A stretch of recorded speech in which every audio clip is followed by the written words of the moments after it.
le franc-maçon est hédoniste, c'est-à-dire qu'il veut se faire plaisir. En général, après les réunions intellectuelles, on fait un bon gueuleton et on boit quelquefois plus qu'il ne faudrait. Ça s'appelle les agapes. Et puis, les francs-maçons se permettent d'avoir une vie très libre, aussi bien dans le couple qu'en dehors du couple. Et ils encouragent toutes sortes de comportements comme le divorce. Ils ont soutenu les lois sur le divorce, sur la contraception, sur l'IVG, sur le Pacs. Maintenant, ça va être sur les drogues, ça va être sur l'euthanasie. Vous voyez, il faut faire ce qu'on a envie de faire et ce qui nous fait plaisir. Et je pense que c'est une dégénérescence ou une décadence de nos sociétés qui est très très importante. Enfin, il faut savoir que les francs-maçons prônent l'universalisme. Actuellement, on nous parle du mondialisme, mais c'est un sous-produit ou c'est un autre nom. Les maçons, depuis 150 ans ou plus, 200 ans, parlent de l'universalisme, c'est-à-dire, entre autres, du gouvernement mondial qu'ils appellent de leur vœu. Et bien entendu, avec les mêmes lois que vous connaissez, c'est-à-dire des lois très libérales qui permettent à l'homme de faire ce qui lui fait plaisir. Et surtout à ceux qui sont très cultivés, très intelligents, très débrouillards, comme sont les élites maçonniques qui, évidemment, s'en sortent très bien dans notre société. Le danger existe, bien entendu, d'autant plus que quand j'étais franc-maçon, encore en 1978, il y avait à peu près autant de députés et de sénateurs francs-maçons à droite comme à gauche. Il y avait quand même 100 députés et sénateurs RPR, ou 115 exactement, qui étaient francs-maçons et RPR. Donc vous dites à droite ça va aller mieux. Pour les problèmes de société, c'est pas mieux. C'est-à-dire que si vous voulez, ils se mettent bien en opposition quand il s'agit des problèmes sociaux. Est-ce qu'on doit donner des avantages, comme dit Arlette, aux travailleurs alors là, ils se divisent, puisque la droite est avec le patronat, et puis la gauche, plutôt avec les salariés ou les employés. Mais quand il s'agit des problèmes de société, ils se rejoignent, justement parce que souvent, ils sont maçons. Alors, comme ça, c'est leur philosophie commune. Ils vont voter pour le divorce maintenant sans faute. Vous pouvez répudier votre épouse maintenant du jour au lendemain. Genre, je veux plus, allez hop, dégage, je veux plus te voir. Vous commettez pas de faute. Vous la mettez dehors et puis c'est fini. C'est quand même épouvantable. On en revient aux mœurs primitives. On revient à l'Ancien Testament et encore les Juifs donnaient un contrat à leur épouse et ils n'avaient pas le droit de répudier sans raison. Eh bien, on revient à ça. Et alors tout ce qui est fait de société, eh bien là, il se retrouve tout ce qui est contraception, divorce, avortement, euthanasie. Et là, ça mange pas de pain, si vous voulez, parce que ça leur enlève pas d'électeurs, puisque beaucoup de gens vont dans ce sens-là, en disant, bah oui, il faut quand même libéraliser les mœurs, mais à force de les libéraliser, je sais pas où on va s'arrêter. Quand on voit qu'actuellement, il y a une recrudescence incroyable de la violence sexuelle, que ce soit sur les enfants ou sur les femmes, ça va bientôt venir sur les hommes. D'ailleurs, un de ces jours, on va voir des hommes violés par les femmes. Ça doit arriver, ça devrait arriver. Par un groupe de femmes qui... Eh bien, quand on voit cette violence sexuelle, alors que depuis 30 ans, on nous donne de la liberté sexuelle. C'est-à-dire qu'un homme normal, ou une femme normale, entre guillemets, parce que, attention, j'attaque personne, surtout pas les homosexuels. Autrement, j'irai au tribunal pour avoir dit du mal de ces gens-là. Ah oui, ça maintenant, vous n'avez plus le droit de dire du mal d'un homosexuel, faites attention. Non, mais c'est vrai, c'est pas des blagues, hein. Il y a un délit spécial pour... bon, mais un homme normal, enfin, entre guillemets, aucun n'est normal parfaitement, nous avons tous des blessures, on est tous pécheurs, etc. Mais... bon, quelqu'un qui a un comportement normal, un homme ou une femme, il a quand même pas de mal à trouver un partenaire sexuel.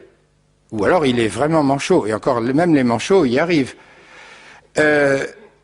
Alors pourquoi faut-il que des hommes s'attaquent avec violence, jusqu'à les tuer avec des femmes après les avoir violées, ou s'attaquent à des enfants? Hédonisme. Je veux me faire plaisir. Et l'autre n'est pas une personne, c'est un objet. Je me sers d'un objet comme j'aurais des relations avec mon chien ou ma chèvre ou n'importe qui. C'est pas plus haut que ça. Et ça, c'est dû à toute cette imprégnation de notre société par l'idée que dans ce domaine-là, on peut faire ce qu'on veut, qu'il n'y a pas à critiquer, que chacun est libre, qu'il faut se faire plaisir. Mais si on se faisait plaisir encore dans un couple, je ne suis pas contre. Et actuellement, on chosifie, on instrumentalise les autres, et donc on les viole quand on a envie, on les prend de force, et si pour pas qu'ils parlent, on les tue. C'est pas plus compliqué que ça. Mais tout ça, c'est la résultante quand même d'une évolution des idées encouragée par la gauche et par les francs-maçons et par ceux de droite qui sont francs-maçons.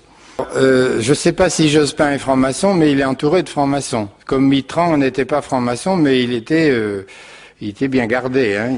Quand il est arrivé en 81, je crois qu'il avait 10 ou 12 ministres qui étaient francs-maçons.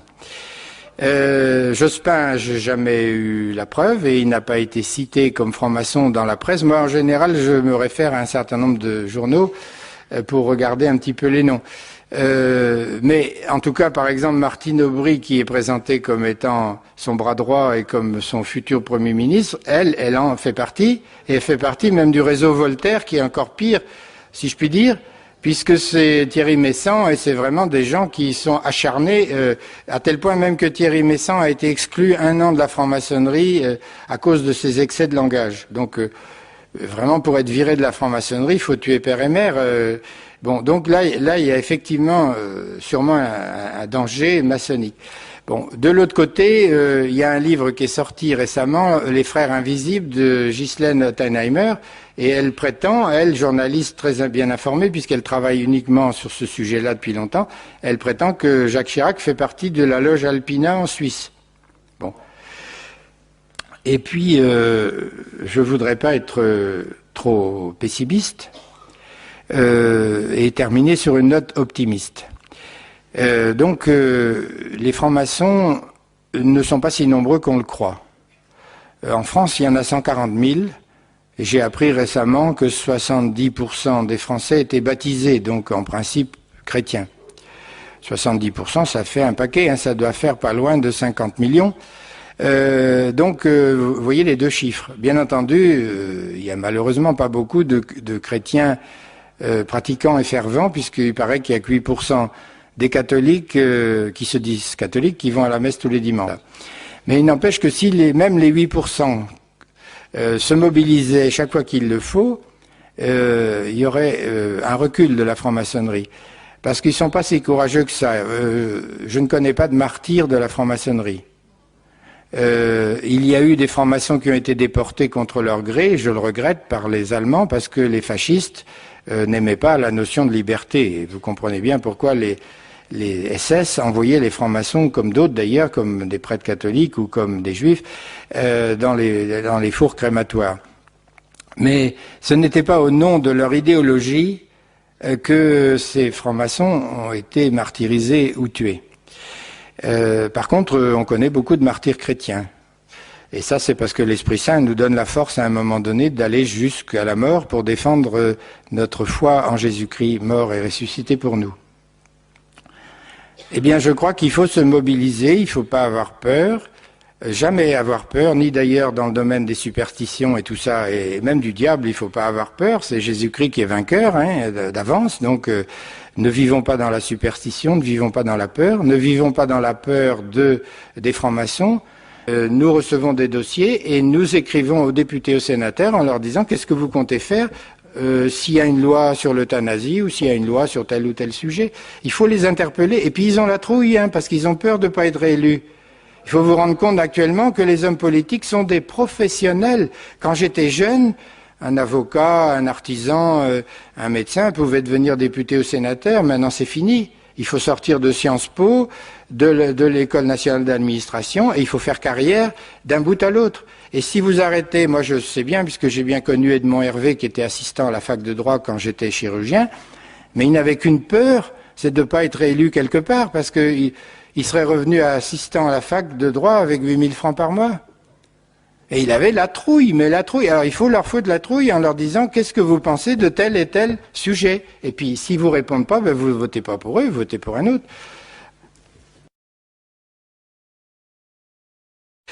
Alors les Rosicruciens et les francs-maçons, alors la différence entre les deux ordres, c'est que si vous voulez, l'activité maçonnique est plutôt intellectuelle. En plus, il n'y a pas d'enseignement obligatoire, il n'y a pas un livre, il n'y a pas un catéchisme. On se forme par imprégnation, c'est d'ailleurs tout aussi efficace, par discussion commune au cours des réunions de loge. Et puis, il y a eu des francs-maçons qui ont écrit des livres, évidemment, sur les symboles, sur les rituels. Quelquefois, même, ils ont dévoilé des secrets, alors que théoriquement, on n'a pas le droit. Mais enfin, dans des livres, vous pouvez trouver les rituels maçonniques presque complets. Même les hauts grades, on trouve les rituels d'initiation des hauts grades. On se demande comment ça a pu se produire. Mais enfin, c'est comme ça. Bon, et le but de la maçonnerie, c'est plutôt de modifier la société, de faire progresser l'homme dans la société, mais l'homme extérieur, si vous voulez. Tandis que les Rosicruciens ont une prétention, eux, à faire grandir l'homme mystique, le surnaturel, mais par des techniques. Le chrétien, il accepte la grâce, il accepte les dons et les charismes du Saint-Esprit, mais il les fabrique pas, il les recherche pas. Il n'y a pas de technique pour avoir un charisme quelconque.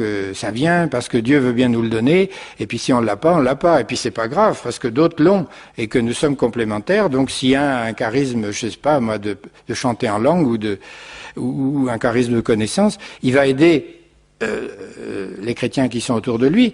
Et c'est pas pour lui qu'il va avoir ce don ou ce charisme. Par contre, le Rosicrucien, par des techniques volontaires et volontariste, essaye d'acquérir des pouvoirs, c'est-à-dire par exemple le pouvoir d'influencer la pensée d'un autre, le pouvoir de voir dans l'invisible, le pouvoir, hein, je dis bien. Donc il y a des techniques, par exemple on passe des heures devant un miroir pour voir ce qu'il y a derrière le miroir, et c'est vrai qu'au bout d'un moment, on voit des choses.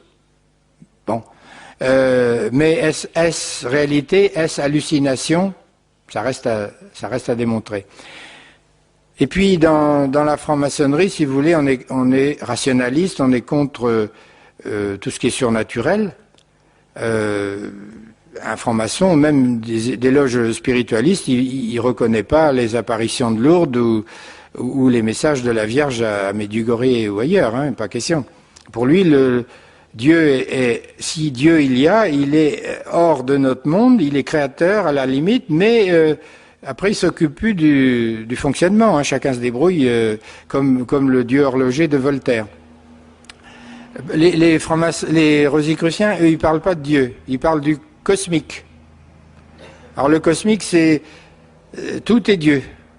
C'est du panthéisme, c'est-à-dire que tout est Dieu, même la table, même machin. Dieu est en tout, Dieu est partout, Dieu est partout, mais on ne le nomme jamais Dieu. On dit le cosmique. Et puis, alors que dans la franc-maçonnerie, on ne se préoccupe pas du salut des âmes, chez les Rosicruciens, on vous parle très vite de réincarnation. Alors, de karma. Vous avez fait telle ou telle faute dans votre vie, donc il va falloir revenir parce qu'il faut payer. Et à la fin du compte, un petit peu comme dans l'hindouisme, si vraiment votre compte est à zéro, vous allez passer